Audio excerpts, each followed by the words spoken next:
Рустем, ты не только наш министр, ты наш друг, ты знаешь наших всех ребят, они тебя знают. Я от всей души поздравляю тебя с твоим юбилеем. От имени своих ребят, дай Бог тебе всех благ. Я знаю, у тебя много есть стремлений идти только вперед, чтобы спорт наш развивался.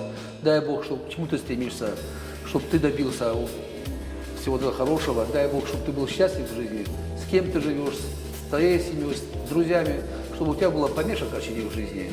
Мы тебя все очень уважаем и желаем тебе всех-всех благ.